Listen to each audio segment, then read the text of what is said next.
Buonasera, buonasera amici del Motorsport Friulano, benvenuti, ben ritrovati su queste frequenze. Siamo come sempre nel nostro network, che sia Facebook o che sia YouTube, e poi chiaramente do anche un saluto a tutti coloro che ci stanno rivedendo in differita televisiva su BHTV. E soprattutto stasera do un saluto particolare a Stefano De Marco. Ciao Stefano. Ciao a tutti ragazzi. Stefano De Marco, che è colui che ci accompagna in questo viaggio nel mondo del motorismo friulano. Non preoccupatevi, tutti i tifosi e le tifose, soprattutto di Daniele Muraro, sta arrivando, solo che la fase 2, la pandemia è terminata e quindi è un attimo in ritardo, ma ciò comunque non toglie il pathos di questo momento, perché presentiamo uno dei grandi personaggi che fanno grande il motorismo friulano, che esportano, diciamo così, il motorismo friulano in tutto il mondo. Un saluto particolare a Fabio Gabrici. Ciao Fabio. Ciao ragazzi e anche chi ci segue. Stefano, a te l'onere e l'onore di far capire a quei pochi che non lo conoscano chi sia Fabio Gabrici e quale sia il suo posto nel motorismo. Buonasera a tutti ragazzi e buonasera anche a chi ci rivede dopo chi ci rivedrà in differita. Allora, chi è Fabio? Allora, Fabio brevemente è un ragazzo che ha iniziato dal basso. Si parlava di commissari di percorso, si parlava di tutti quelli che sono nelle retrovie delle gare nostrane. Ecco, Fabio, per gli amici alpino, perché così lo chiamano in Friuli, nel settore, nasce proprio da lì. È iniziato dando una mano, però ha mantenuto la sua passione, che insomma è anche quello che ha studiato, che è quella del cuoco, e di questo ne ha fatto una professione. Una professione dove? Allora, aspetta, motori, cuoco, cavolo, è andato a fare il cuoco ai più grandi campioni che ci siano nel mondo, insomma. Ha seguito i campioni italiani, i vari campionati italiani di rally, qualche gara in pista, se non ricordo male, e fino a qualche anno fa, quando è approdato nel mondo del moto mondiale, seguendo un paio di squadre nel loro peregrinare per il mondo. Ma adesso Fabio ci racconterà un po' di più da dove è partito, dove è arrivato, che cosa è in serbo per il prossimo anno, visto che quest'anno, anche già per quest'anno, perché qualcosina si è smosso e forse già quest'anno riesce a mettere in piedi quella che è la sua attività, insomma. Fabio, a te. Fabio. Intanto vi saluto e vi ringrazio per tutto. Ma sì, diciamo che tutto è partito nel lontano 96-97, quando per caso col motorino passavi ero zona Remanzato e per caso sono capitato in un piazzale dove c'era il buon Turo che faceva dei traversi con Mitsu, e da lì mi sono completamente appassionato. Mi sono fermato, ho visto cosa stava succedendo, erano i preparativi per i rally delle Alpi Orientali e niente, ho colto subito l'occasione di andare a dare una mano agli organizzatori sulle cose ufficiali. Da lì ho passato 2 anni, ho fatto 18 anni, subito licenza di commissario e poi niente, questa passione era talmente grande che volevo mettere insieme lavoro e il cuoco e sono riuscito ad andare a lavorare per la Procar, che era una delle più grosse squadre di rally nel campionato italiano. Salendo ho fatto un po' di RC nel campionato europeo con Nicholson fino ad arrivare a fare il test per Volkswagen. Purtroppo nel momento loro migliore ma anche peggiore, perché si sono ritirati e ho dovuto mollare i rally e ho trovato un'occasione e sono partito per la moto. All'inizio è stata dura perché è stato un bel approccio abbastanza strano, diciamo, per me. Subito è stato lanciato in Moto 3 con Mahindra per 2 anni e poi sono portato in Pramac Ducati, questo fino all'anno scorso. Poi quest'anno ho fatto praticamente, mi hanno chiesto di fare solo il test a gennaio perché ho aperto un'azienda, nel mondo del motorsport, che purtroppo in questo periodo non posso fare niente e speriamo più presto che le gare riprendano per poter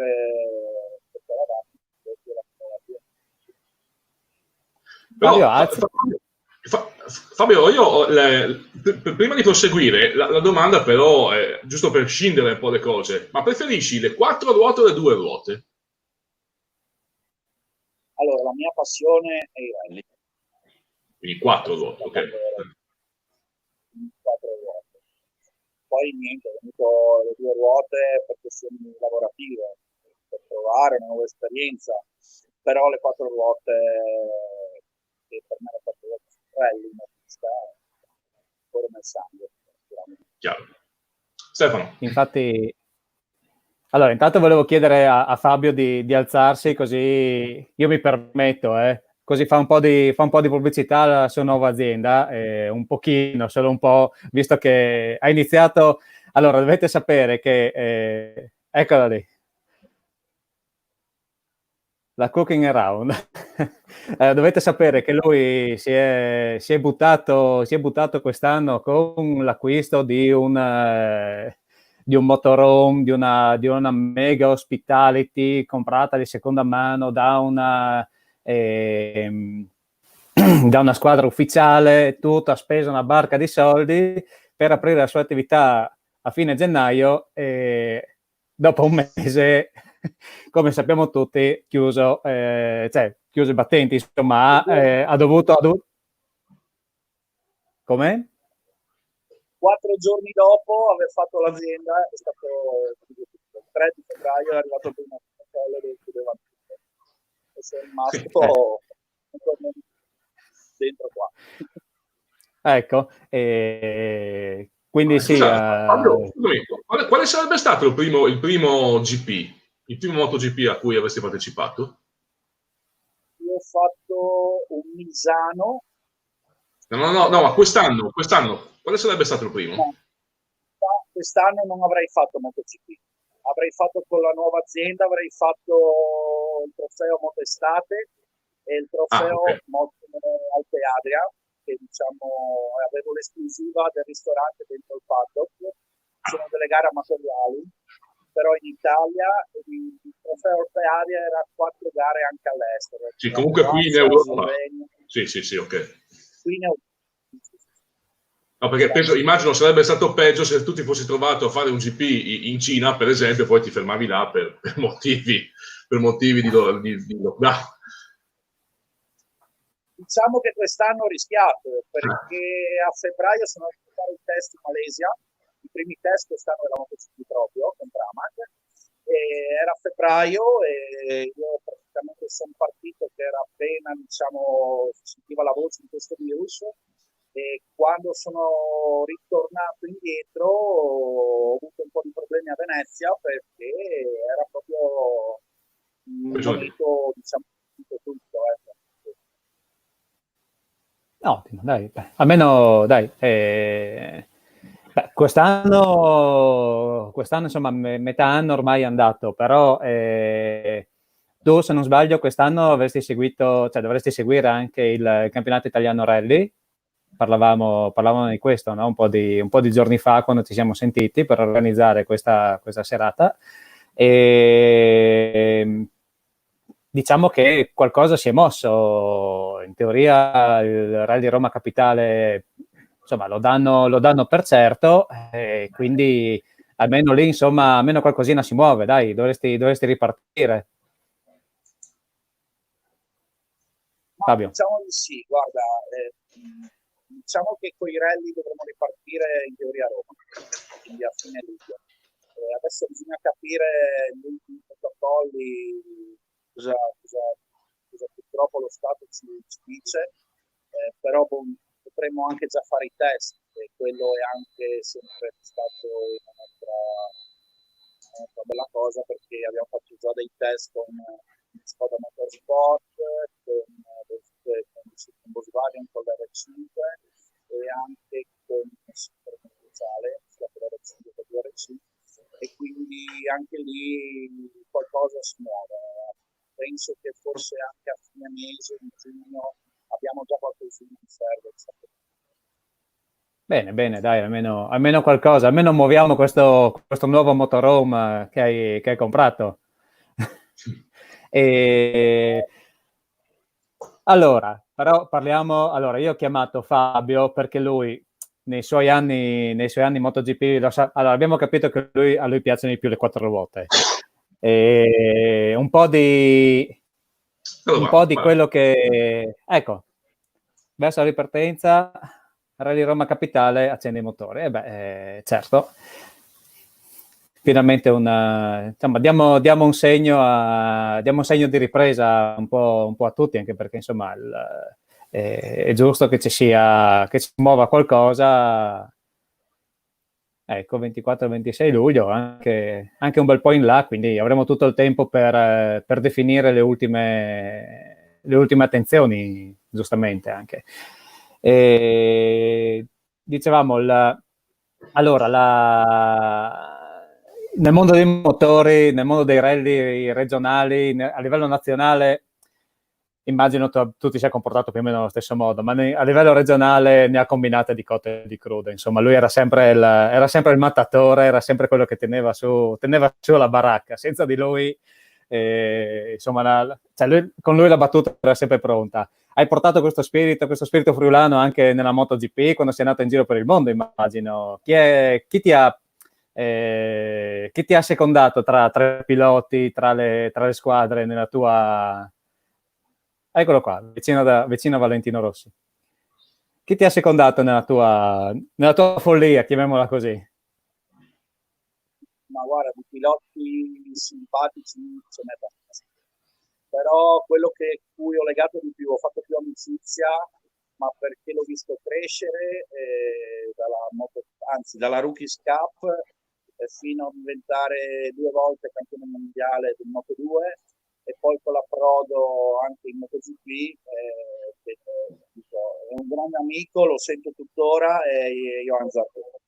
Questo è quello che diciamo sono molto legato, pilota simpaticissimo, bravo, guarda, veramente una brava persona. Poi ce n'è tanti di simpatici, anche lo stesso Petrucci, che ho lavorato con lui in MotoGP in Pramac, che ufficiale, Bagnaia anche, Miller, insomma, bene o male ci sono la sera nel paddock, ci si diverte. C'è un bel clima. Restano a dormire dentro. Sì, assolutamente un bel clima. Sì. Festoso, anche perché la sera non essendo dentro praticamente quasi nessuno, bene o male restano solo i ragazzi che lavorano negli ospitali perché dormono dentro nel paddock e loro sono più liberi di girare, insomma, si trovano, la birra è sempre pronta. Ci si diverte un poco, però si diverte. Questo è positivo. Beh, tu che sei stato un pochino nell'ambiente Ducati, di questo movimento di piloti nella Ducati ufficiale, che cosa hai qualche tuo pensiero, qualcosa da dirci? Perché insomma c'è stato un bel movimento di proposte, controproposte. Ovviamente insomma non sarai al corrente dei particolari, perché non sei Claudio, non sei Pernat, però insomma qualcosina magari ci sai dire. Ma guarda, sinceramente ho seguito, penso come tutti, le televisioni. Secondo me Danilo, parlo di Petrucci, ha un buon manico, come si dice, però secondo me manca ancora qualcosa. Però è solo il fatto che la Ducati è difficilissima da guidare. E secondo me Jack Miller c'ha quel qualcosina in più, ma no di guida o di cosa, di pazzie, perché proprio Jack Miller è un po' pazzo. E secondo me quello che ti manca per arrivare a vincere con la Ducati. lo stesso Stoner ci dice che era un po' pazzoide, quindi hai capito, forse stanno cercando un pilota da riuscire, spero, andare a vincere, perché alla fine i dati italiani dovremo anche noi, insomma, torniamo a vincere il mondo. Fabio, non sarebbe male. Fabio, adesso dipinto un po' le caratteristiche dei piloti e più o meno si può immaginare che siano anche un po' passerelli, un po' fuori di testa, un po' particolari. Ma quando arrivano nel motorhome o quando escono dalla pista e devono andare a mangiare, non è che poi si mettono lì e mangiano solo l'insalatina con la mozzarella, la caprese, oppure proprio anche in cucina, anche a tavola, sono pazzi come in pista. Guarda, ti dirò, bene o male seguono tutti delle diete. Diciamo che in particolare sembra la stessa cosa: pasta pomodoro, pasta in bianco, riso bollito, petti di pollo, bresaole e basta. Però diciamo che questo è più la mattina, perché il pomeriggio magari hanno le prove, hanno le qualifiche, e la mattina della gara, quindi mangiano veramente poco, però credimi che la sera sono di bocca buona, non si tengono, di sicuro mangiano quello che c'è e in abbondanza, anzi si rifanno del pranzo che probabilmente hanno lasciato indietro. E mi verrebbe una domanda un po' a latere, ma e le ragazze che sono con loro? Seconda domanda. Ombrelline, ombrelline. Possiamo fare altre 3 trasmissioni dietro questo progetto. Dico 2 volte che ti richiamiamo sicuro per queste cose. No, d'altronde vabbè, le ombrelline sono sempre presenti, noi sempre 2/3 per team, poi quando va bene che abbiamo lo sponsor della gara, lì c'è il finimondo, perché ti arrivano tutte quelle della griglia, quindi dalle 30 alle 40 ragazze. Poi diciamo che io sono capitato in una squadra abbastanza fortunata, la Pramac, perché diciamo che il nostro titolare lì, che è Paolo Carpinotti, gli piace, ma non dico far feste, mi piace avere compagnia la sera, e quindi organizzava, diciamo, sul secondo piano dell'hospitality, organizzava sempre qualche concerto, insomma qualche evento. Una volta è venuto a suonare Zarco col pianoforte, abbiamo avuto dei gruppi anche italiani a suonare. Bene o male, Pramac è sempre stato il centro, diciamo, di tutte quante le altre hospitality, perché forse eravamo un team indipendente che poteva fare qualcosina in più, nel senso che un team privato, cioè un team ufficiale tipo Ducati e quelli lì, tengono all'immagine, quindi sono più un po' con gli occhi sbarrati, e noi invece feste, bene o male, venerdì e sabato sera fino anche a notte tarde le abbiamo sempre fatte. Musica, bene o male sì, feste si facevano tutti i gran premi. Bene, allora Stefano, poi ti lascio andare avanti. Ha detto Fabio, abbiamo anche registrato 3 trasmissioni, dobbiamo fare su questo argomento, le faremo avanti, ma guarda, mi trovi attualmente, cioè, così su due piedi un attimino impreparato, però mi organizzo, sì. Ci pensiamo io e Daniele, non ti preoccupare. No, cioè, che facciamo io e Daniele? No, aspetta un attimo, ti ho detto che mi preparo, cioè mi organizzo. Sì. Vabbè. Intanto guarda, facciamo anche un po' di pubblicità a Fabio. Eccolo qua. Lanciamo il suo nuovo marchio. Sì, ci vuole. Sì, diciamo che ha sganciato, così parlando, non diciamo la cifra, ma dietro il primo numero c'erano una cosa come altre 5 cifre dietro il primo. per organizzare tutto il motorhome, attrezzatura, furgoni di contorno, quindi sì, insomma, dai, una spinta ci vuole anche perché porta il Friuli nel mondo. E l'abbiamo visto, se andate a cercarlo su Facebook, lo troverete, perché bisogna dirlo, andate a cercare Fabio, fategli pubblicità, e chiedetegli l'amicizia, così vedete le sue foto in giro per il mondo con la maglietta del Friuli, perché ci sono anche queste. Perché lui è orgoglioso di essere friulano, come tutti noi d'altronde, certo.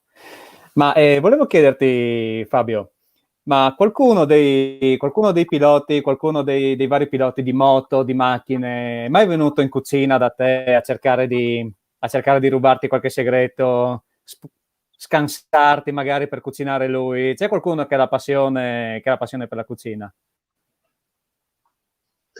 Assolutamente sì.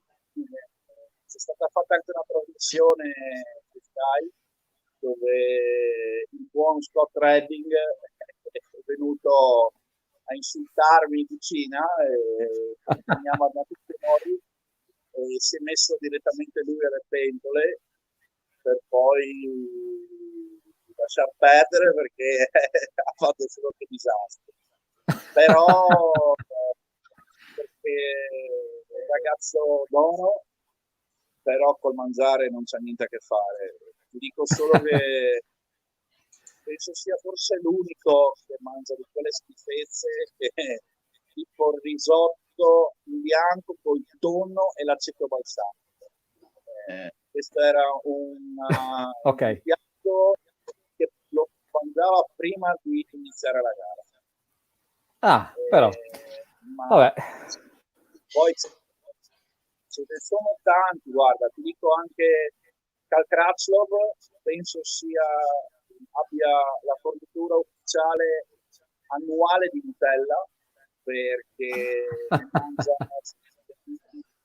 senza, guarda, ti giuro, ma senza scherzi, almeno un barattolo al giorno di Nutella, con qualsiasi cosa, col melone, con le banane, la mette dappertutto, è una cosa assurda. C'è qualcosa che fa? C'è qualcosa che fa interferenza? Eccoci, passato. Con qualsiasi cosa, insomma, Nutella a go-go. Quello che mi ricordo proprio fuori era Colin Edwards, che un quarto d'ora prima di salire in moto, che possono essere state le qualifiche, le prove, la gara, lui veniva in cucina e si faceva fare 3/4 di baguette, il salame e il formaggio, si beveva una Coca-Cola e 10 minuti dopo era a 300 all'ora sulla moto con la baguette, non so dove la metteva. Nel frattempo non sappiamo quanto abbia corso per strada, non glielo chiediamo, pochissimo, però sempre nei limiti. È arrivato anche il conduttore che adesso troviamo, eccolo qua sotto di me. Bisogna vedere, buonasera a voi. Bisogna vedere quali limiti, se quelli della Pontebana o quelli della MotoGP. No? Buonasera a tutti. No? Scusate il ritardo, ma ero scusato. Sai che ci ha promesso 3 puntate, dicasi 3, eccoci qua, sul tema ombrelline e motorsport, perché lui che è introdotto nell'ambiente può darci un sacco di aneddoti, un sacco di notizie, di informazioni su cui costruire ben. Volevo fartelo sapere. Ma soprattutto visto che nella MotoGP ancora ci sono le ombrelline, quindi esatto.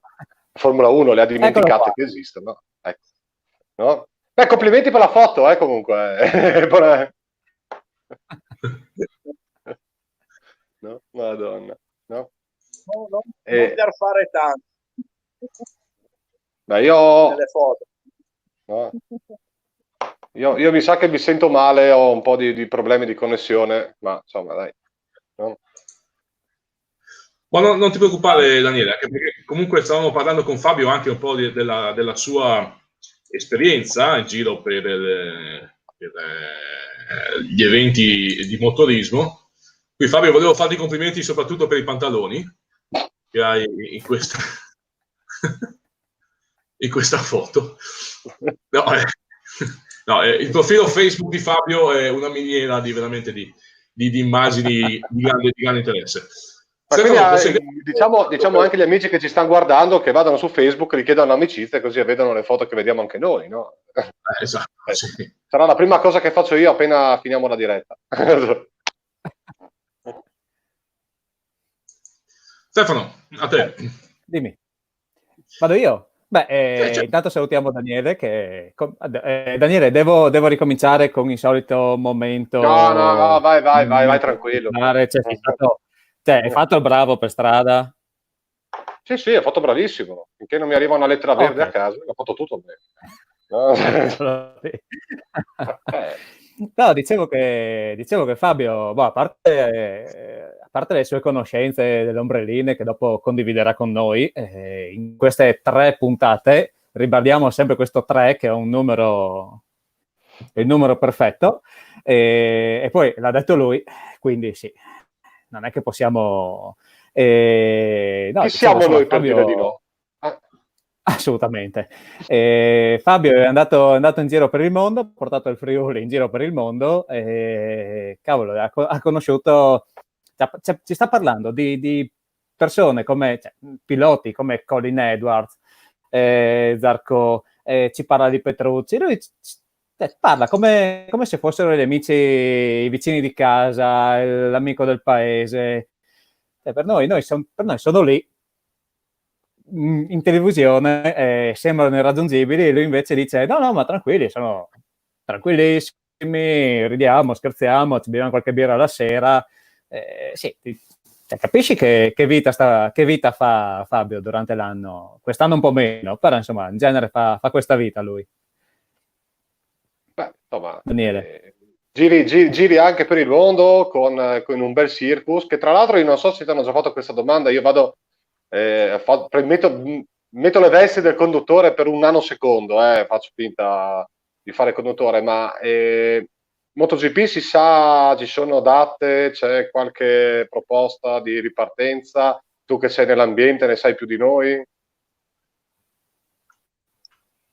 Sinceramente penso di sapere quanto vuoi. So che c'era l'idea di partire a luglio con 2 MotoGP direttamente in Austria sul Red Bull Ring, però di certo ancora non ho sentito niente, quindi non potrei dirti si parte o non si parte.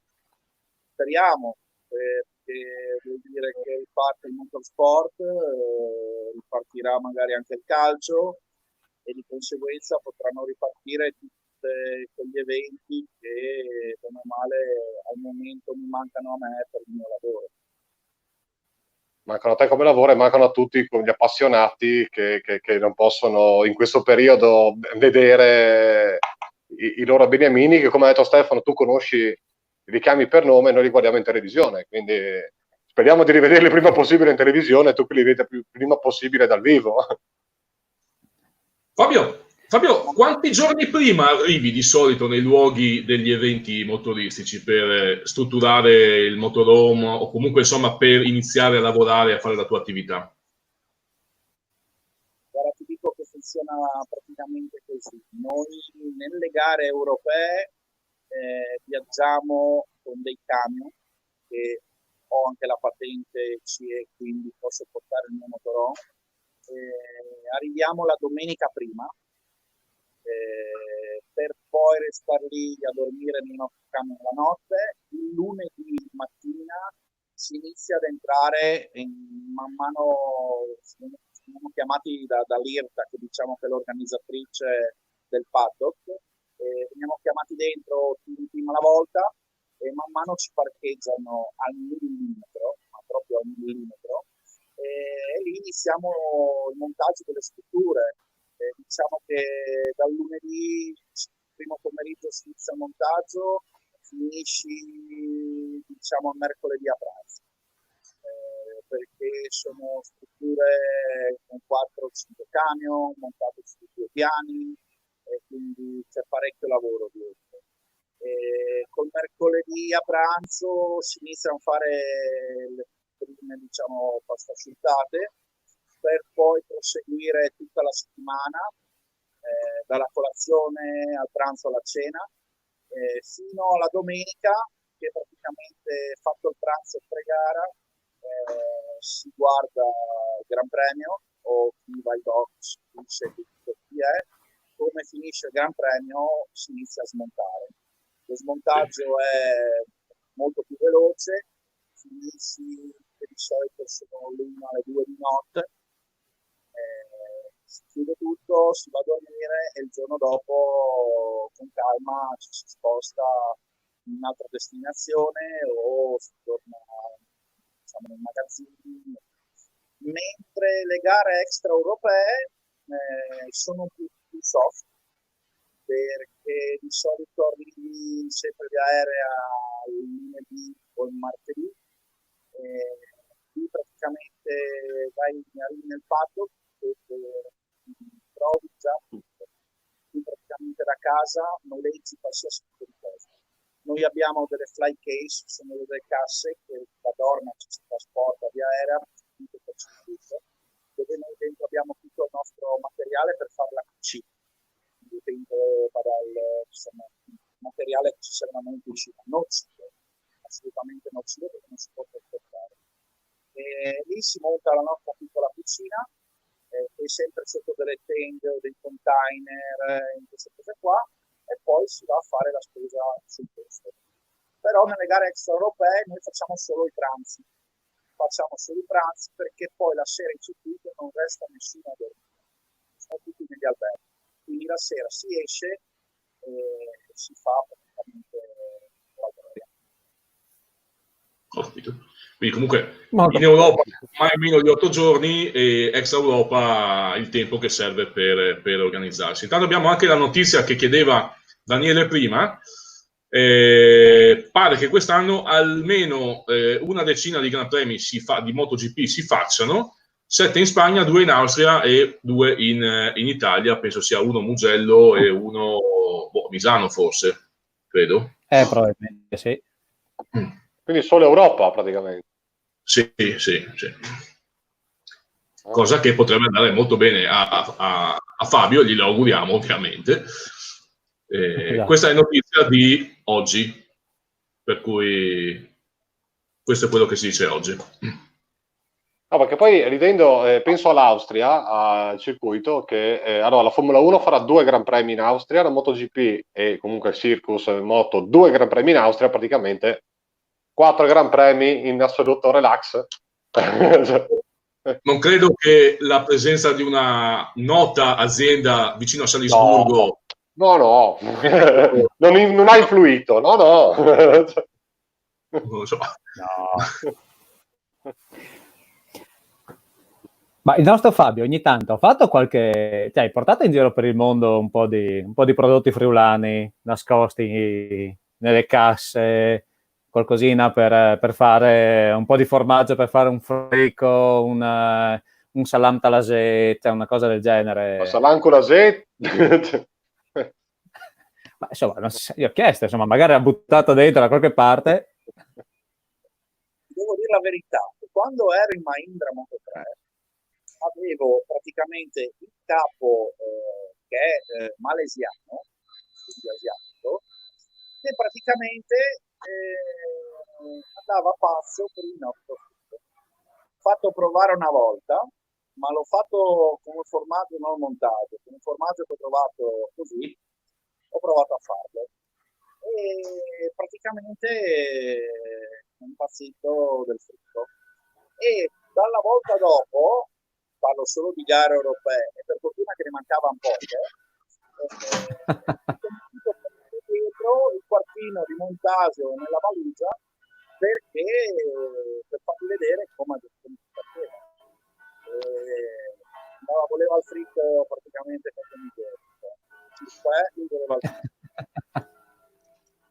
Vedi, col frico non si sbaglia mai, no? Il frico è... Com'è? Con la cipolla. Vabbè, insomma, no. Se no, il malesiano cosa poteva dire senza cipolla? Cos'è sta roba? No? Che poi, Fabio, non so se, sai, adesso magari il regista che è sopra di me si metterà a ridere, perché tu ovviamente sei uno chef che... Sento le campane e le campanile di Rizzi o di Feletto, uno dei due. No, Rizzi, perché io non ho il campanile vicino. No.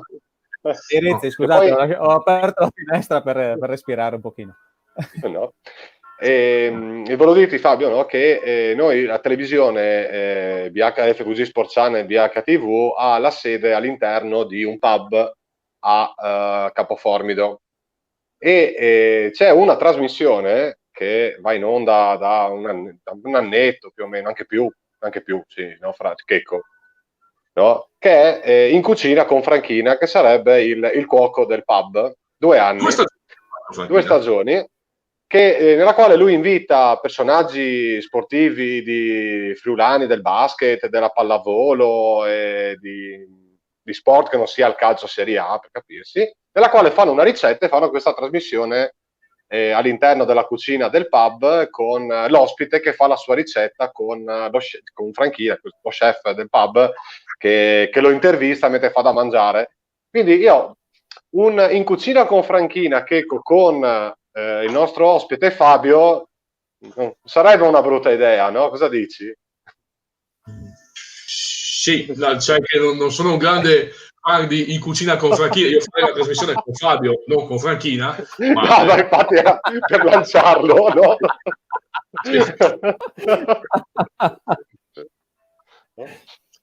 Potrebbe essere un'idea.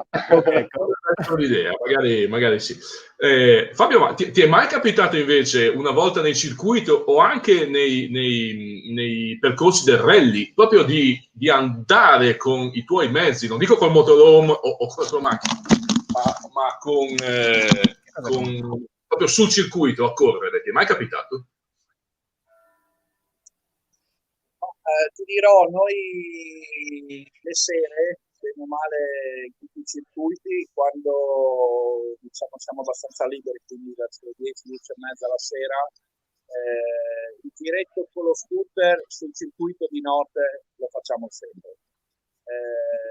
Il diretto per guardare com'è, per vedere qua è caduto, qua piegano di più, giusto per capire come fanno a passare a quelle velocità.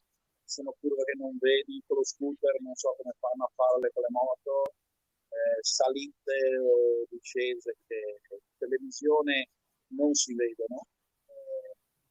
Ci sono le discese tipo la Germania, c'è una discesa che va giù con lo scooter giù a 120 col cinquantino e sai, se arrivi a Mariaia o a qualcosa, cioè, e quindi la sera si diverte, si fa il girettino. Perché anche questo è una cosa bella da vivere, no? Un'emozione in più che ti dà la possibilità questa attività.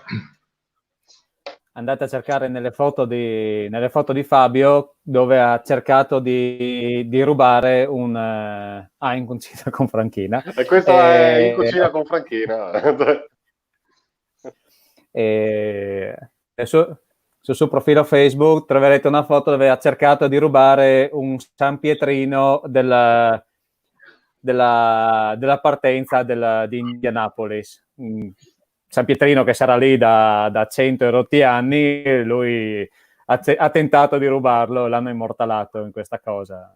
Non c'è riuscito. Se si dice che chi va a correre, i ciclisti che vanno a correre da Parigi-Roubaix si portano via il pezzo di pavé, vuoi che Fabio non si porti via un pezzo di Indianapolis? Credo verrà fucilato all'aeroporto se succede. Ho questo sospetto. No? Ottimo. Quest'anno i programmi, dicevamo, sono con il CIR, se non ricordo male, giusto Fabio? Seguirai qualche squadra in particolare o segui la federazione, la C-Sport? No, in teoria ancora, dico, non lo sappiamo di preciso, però inizio anno avevamo parlato con una C-Sport per fare una cosa nuova dentro un pub e fare una zona tipo big village della MotoGP. Portare questa nuova hospitality dentro, dove poter fare un punto di incontro per AC Sport sotto una tenda e sotto l'altra tenda fare un punto per tutti, quindi il pubblico poteva entrare, aveva un piccolo baretto, le televisioni dove giravano i tempi, GPS, sponsor, e quindi era una cosa nuova. Adesso stiamo aspettando a breve, perché entro il 28 gli organizzatori devono far sapere l'ok se fanno le gare o no. Poi verrà stilato un calendario abbastanza ristretto, però speriamo di partire il più presto possibile, perché stare a casa io non ce la faccio più. Avendo girato il mondo, la casa la vedevo veramente forse 2 mesi all'anno, stare a casa per me è veramente quasi impossibile. Fermi tutti, mi è arrivato un messaggio da casa, da Barbara, che mi fa sapere che la mamma di Fabio fa dei dolci strepitosamente buoni. Ce lo confermi, Fabio?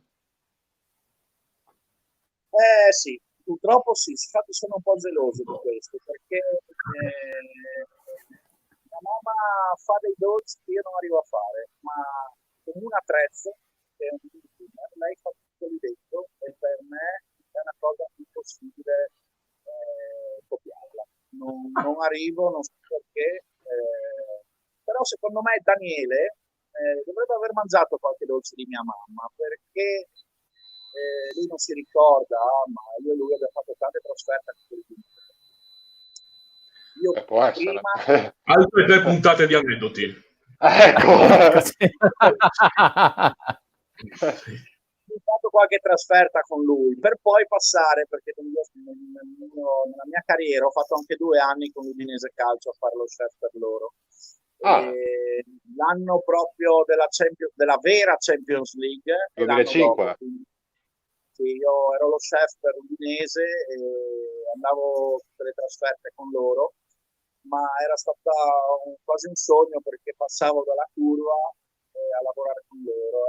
Ero arrivato a 40 trasferte come tra, e passare dalla curva a essere con loro è stato veramente un sogno, dove mi sono divertito tantissimo, 2 anni bellissimi, un'emozione, la Champions, che speriamo che posto che la rinvia all'80° anno il prossimo anno, tra 80 anni, potrebbe farci il regalo di portarci in Champions di nuovo. La vedo dura. E qua c'è il... E qua con Sorrentino e Pinzi, però... Ecco. Barbara! No? Vedi, adesso ho capito chi era la Barbara. Ecco. La sindaca di Muscoli. No. Avete notato che questo collegamento tra BH Motorsport e il BH Club, cioè proprio abbiamo unito addirittura due trasmissioni in un no, ma adesso sono curioso di sapere chi è la mamma di Fabio. Attenzione. No? Perché se c'è Barbara di mezzo, allora andiamo su Villa Vicentina Cervignano. Quindi proprio lei. Dimmi chi è tua mamma. Abbiamo capito. Ti ho perso, scusami. Mia mamma è Antonella. In quegli anni che lavoravo là ho sempre fatto le torte per le trasferte e per i ritiri. E tuttora tante volte porta le torte giù negli spogliatoi. Barbara, la conosco, sì. Sì, no? Conosco Barbara. Mia mamma si chiama Antonella, è l'ultima foto che hai fatto vedere con tutti. Aspetta che torniamo su quella foto là. Adesso non stiamo a rimbangare i ricordi del 2005-2006 di quell'epopea lì, perché a Stefano del calcio non gli può fregare meno, come dicevano a Roma, si annoia. Noi possiamo andare avanti per 3 ore a raccontare la trasferta di Barcellona con i polentars che facevano la polenta in mezzo alla strada e con gli spagnoli che non capivano cosa stavano facendo, cosa stavano mangiando ed erano innamorati. Quindi, però Stefano non la capisce perché lui il calcio non è uno, cioè, vabbè, ma ognuno ha le sue, se tu il calcio non ti piace, certo, però bisogna ammettere che in quell'anno io ho comprato, me la ricordo. Perché insomma comunque l'Udinese in Champions è l'Udinese in Champions, il Friuli sempre davanti. Stefano, la vera Champions, ricordatelo. Sì, come ha detto qualcuno, no? Che devi capire, Fabio, che abbiamo avuto al BH Club ospite Bertotto 15 giorni fa e ha voluto mettere i puntini sulle i, perché l'Udinese non è andata 3 volte in Champions, ma è andata una volta sola e 2 volte ai preliminari. E ha detto è Champions 2011, no, non è stata Champions, la Champions è stata la nostra nel 2005 e basta. Quindi ha voluto mettere i puntini sulle i su una cosa vera. È vero proprio. Infatti ho l'onore di essere stato il primo e forse, speriamo, non l'unico cuoco della Champions. Ecco. Voilà. Dai, ce la siamo goduta. Io la metterei nel curriculum, poi non so, magari Fabio ha altre cose. No, in realtà, siccome siamo anche un po' in chiusura, perché siamo andati come al solito con le nostre abitudini, nonostante l'assenza del reale conduttore nella prima mezz'ora, abbiamo sforato lo stesso. Pensa un po', questa è la nostra abilità. Fabio, ho una curiosità, poi ti lascio alle domande anche degli altri 2 co-conduttori. La curiosità riguarda il fatto che i rally, la logistica dei rally per uno che fa il tuo lavoro è più o meno complicata rispetto a quella dei circuiti? Perché immagino un circuito, tutti girano lì, c'è un posto fisso dove tutti convergono e vabbè, ma nei rally cosa fai? Ti muovi? Come ti muovi? Come lavori?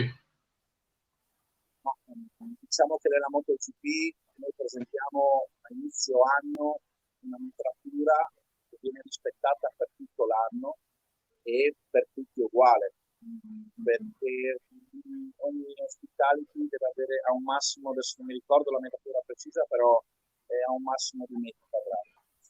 Mentre nei rally, ogni rally che andiamo a fare è diverso, perché può essere nel piazzale, può essere in una zona industriale, può essere in pieno centro, e quindi c'è molto più da inventarsi in un parco di livelli, perché non è detto che trovi l'acqua, non è detto che trovi la corrente, quindi ti devi muovere con le taniche, riempire il cisterno sul camion, il generatore deve essere sempre acceso, insomma ci sono tante piccole cose nei rally che c'è più un'inventiva, ecco. Poi tante volte si va a fare i test, sei in mezzo ai boschi, quindi in mezzo ai boschi c'è il sterrato, il mezzo sterrato, piove, è molto più divertente, diciamo, il rally su questa cosa qua, perché non è monotono. Ogni rally ha la sua storia. Ok, grazie della risposta. A voi Stefano e Daniele. Guarda, io non ho domande perché, come dico, sono arrivato all'ultimo, quindi io me le segno per le prossime 2 puntate, perché mi pare di aver capito che ha promesso 3 puntate, quindi una è andata, le prossime 2 mi preparo bene la scaletta con le domande da farti, quindi lascio a Stefano. Ma a Fabio o alle Daniele? Chi trovo, dai. No, allora, qua esce sulla domanda di Francesco, esce il mio commissario sportivo. Nei rally c'è fortunatamente per chi si deve organizzare, come ad esempio Fabio, ci sono adesso le assistenze, quindi c'è un punto fisso abbastanza fisso anche nei rally. All'interno delle assistenze le varie squadre hanno squadre piuttosto che catering come loro hanno uno spazio, richiedono uno spazio all'inizio, non sempre viene rispettato lo spazio che chiedono loro, perché ovviamente, come diceva Fabio, gli spazi sono diversi nelle varie gare, però insomma si cerca di accontentare un po' tutti. Quindi, detto questo, qua scusate, è partito il momento annuario sportivo rally, scusate. Niente, cosa dobbiamo dire? Chiediamo intanto a Fabio se, visto che io l'ho conosciuto, io e lui ci siamo conosciuti all'arrivo, nel parco arrivo della Verzegnis e la Chianzotan. Mi hanno sbattuto su cavolo, c'era ormai una quindicina d'anni fa, mi hanno sbattuto su a dare una mano a Fabio, perché ne aveva un gran bisogno. Lui, sempre preciso, ha ovviamente dato ordini e insegnato a tutti. Ancora con questa figliola, va bene. Non okay. deconcentrarti, no. Stefano, finisci la domanda. Cavolo.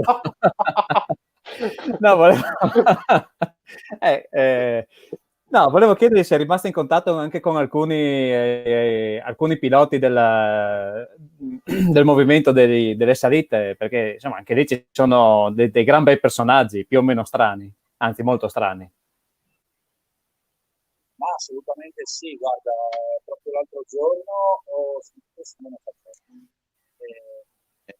perché probabilmente ci sarà una novità la prima o la seconda settimana di luglio, però non posso ancora dire niente.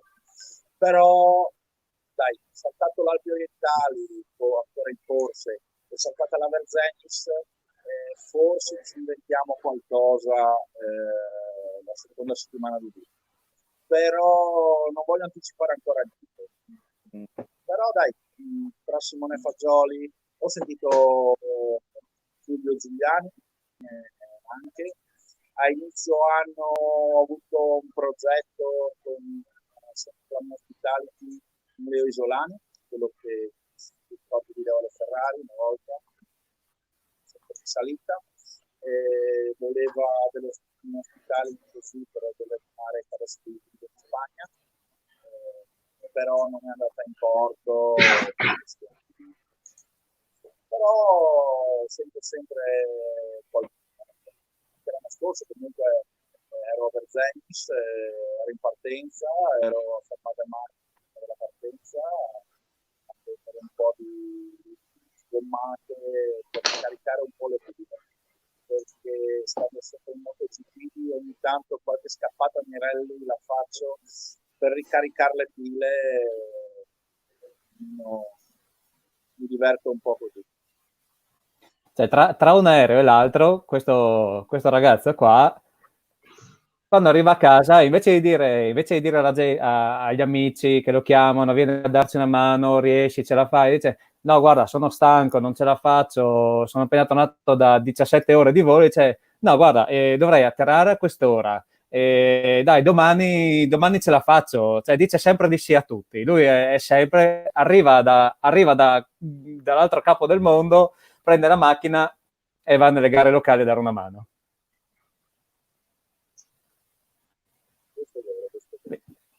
Passione. Bene. Esatto. Io vedo i gesti del regista e credo che dobbiamo andare in chiusura, giusto Checco? Anche secondo me. Andiamo in chiusura? No? Ok. Allora, okay. Prima di ringraziare il nostro ospite, ricordo che la trasmissione la troverete sempre on demand su FVG Sport Channel, BHTV, pagina Facebook e pagina YouTube. Questa sera andrà in replica questa videochat alle 22:35 sul canale 113 del Digitale Terrestre su BHTV e domani pomeriggio mi pare 2:30, se non ricordo male. Quindi potete vederci o su Facebook, YouTube oppure in televisione agli orari che vi ho appena detto. Fabio, mi pare che ci rivedremo un altro paio di volte. Da quello che mi è giunto appena sono rientrato, no? Quindi tieni sintonizzato, perché Stefano uno di questi giorni ti torna a chiamare e andiamo avanti con le nostre discussioni. Ti ringrazio tanto della presenza. Grazie Stefano, come al solito. Io non ringrazio perché sono arrivato tardi, mi sono perso mezza trasmissione, quindi prometto che la prossima volta arriverò in orario, no? Quindi Keiko, te sempre grazie di tutto, e quindi salutiamo tutti gli amici che ti stanno guardando, ringraziando ancora il nostro ospite, e alla prossima settimana con BH Motorsport 19:30, pagina Facebook e YouTube. Grazie Fabio, grazie a tutti, ciao. Grazie, ciao.